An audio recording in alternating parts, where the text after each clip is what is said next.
সিদ্ধান্ত নিয়েছিলাম এবং সরকার স্পষ্টভাবে বলেছিলেন যে ঈদের আগে শ্রমিক কর্মচারীদের বকেয়া পাওনা সহ মাস মাসের বেতন তারা প্রদান করবেন এবং কোন শ্রমিক কর্মচারীকে সাসপেনশন এবং কোনো কলকারখানা লিয়াপ করা যাবে না। এই কথা কিন্তু আমরা বলি নাই, সরকার বা মালিক পক্ষ সভাপতি সহ সিজিএমএ বিকেএম নেতৃবৃন্দ সহ এই কথা শোনা বলেছিলেন।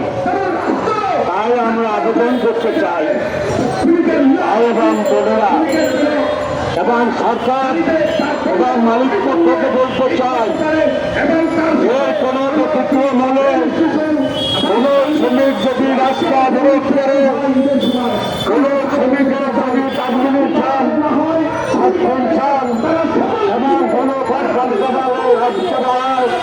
তাহলে যে কোনো পরিস্থিতির জন্য সরকার এবং মালিক পক্ষ দায়ী থাকবেন। শ্রমিক কর্মচারী ঐক্যবদ্ধ কোন শ্রমিক সংগঠন দায়ী থাকবে না। তাই সরকারকে বলবেন, আপনারা বলতেছেন বাংলাদেশে এই বছর যেভাবে জিনিসপত্রের দাম কম রমজান মাসে তার আগে বলে কোনোদিন ছিল না। অবশ্য লেবুর খালি 80 টাকা, এইগুলো তো আগে জামাত 80 বছর বয়সে দেখি নাই। খালি ইনুক সাহেবের আমলে দেখলাম এক আলি লেবু কিনতে গেলে 80 টাকা এবং অন্যান্য জিনিস যে ফলের কথা বলা হয়েছে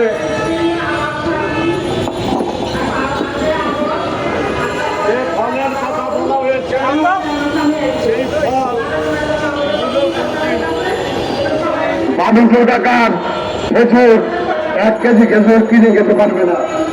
তাই আমরা বেশি কিছু চাই না। বাংলাদেশের প্রতিটি মানুষ শুধু শ্রমিকের না, কৃষক ছেলে চাকরি মোটা নাপিত সহ এবং গরিব মানুষ সহ 7.5 কোটি যে শ্রমিক সর্বোচ্চ মেহনতি মানুষ তারা যেন সুন্দরভাবে ঈদ করতে পারে। এই ঈদগাহ ময়দান আমাদের পশ্চিম পাশে, তাদেরকে লাল গালিচা দিয়া আদর করবেন আর গরিব মানুষ ঈদ করতে পারবে না। এইটা তো নতুন বাংলাদেশ হতে পারে না। আমি 71-এ একজন মুক্তিযোদ্ধা, আমি 2024 সালের নতুন মুক্তিযোদ্ধা না। আমরা গরিব মানুষরা শ্রমিক কৃষক মেহনতি মানুষ এই দেশ 1971 সালে স্বাধীন করেছিল।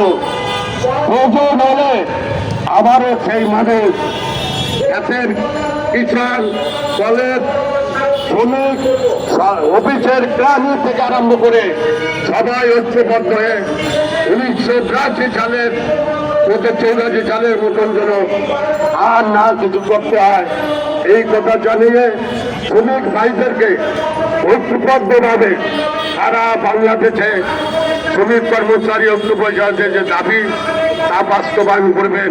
সবাইকে ধন্যবাদ।